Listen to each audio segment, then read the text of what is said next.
Welcome to Spark Tank. Spark Tank is a student incubator for new businesses, nonprofits, and ideas designed to improve our community and school. Today in the tank, we have 3 groups of entrepreneurs looking for advice, mentorship, and money to bring their creative concepts into the marketplace. Let's meet the judges.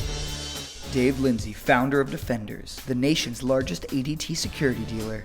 He also founded the Super Service Challenge nonprofit, which has raised over $15 million for local charities. Fernando Castellanos, the VP of Sales for American Express's Assertify.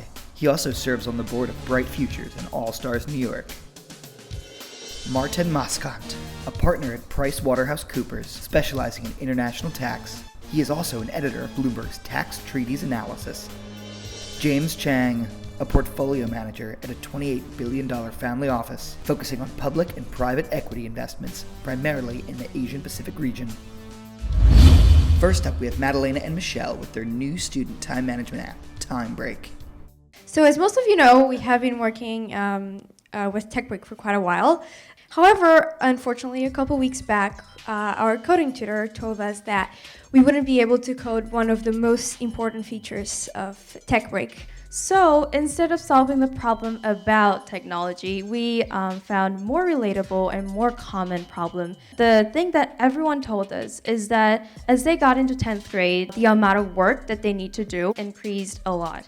So the goal of Time Break is to help people, especially in college and high school, to sustain a balanced life between their social life and the work that they need to do.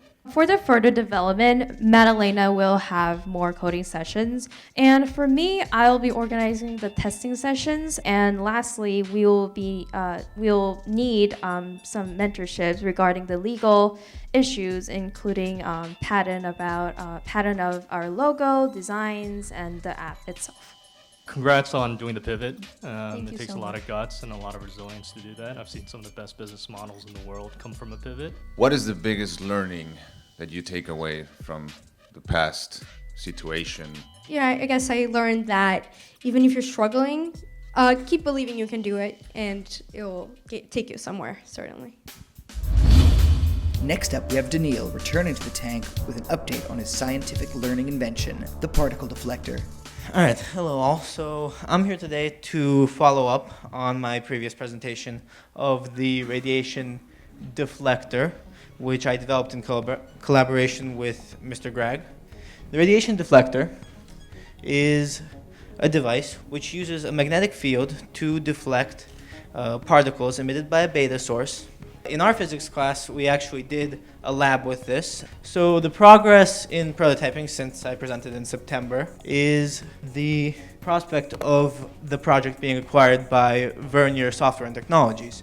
So Vernier Software and Technologies distribute educational science equipment. In November, after we got the funding from Spark Tank and had the prototypes printed, we sent them a video. They were quite enthusiastic and asked outright about acquiring the project. We're requesting $5,000 in further funding to pursue the patent and the next level in the Spark Tank progression. Let me ask a couple questions. One, I guess the important that everybody wants to know, what's going to be our answer about how much you want for this? We're not quite sure yet. I think that the goal here is sort of a break even, get this to be useful. Finally, we have Aaron and Ilan presenting the future of Spark Tank with Sparklabs by Dwight. So over the years since Spark Tank has been created, Ilan and I have realized how amazing it has been as an addition to the Dwight School. The fact that Spark Tank has given the students at this school the opportunity to create products, to innovate, to start a business and gain this experience has been unbelievable. So what Ilan and I believe is to be able to take Spark Tank to the next level with Sparklabs by Dwight. Sparklabs by Dwight is essentially a collaborative workspace designed for the young innovators. They pay a monthly cost or an annual fee, and then they are granted access to the tools we have access to, such as 3D printers, 3D scanners, and so on. We think that Spark Tank is so amazing and has so many tremendous potential. Every parent that I share this with all around the world says, I want that at my kid's school. You know, in the end, it's what we want, to have young entrepreneurs changing the world. How do you get the right people and just not anyone? The Spark Lab would be a place either for students who already have an idea and want to do it, or if they're just, and if they do that, then it would be presented to the Spark Tank panel, where you guys would then approve who gets to be accepted into the program. If you globalize Spark Tank, there's costs that will be involved with them. How do you see and picture, besides that little membership you're talking about, how you think we could front those costs? Private lessons would contribute to it. We don't want to engage in equity, taking equity from students' ideas. I could see this doing very well in, Asian countries, other places where Dwight has a presence. We want Sparklabs to be a global thing. We want every single city around the world to have a Sparklab.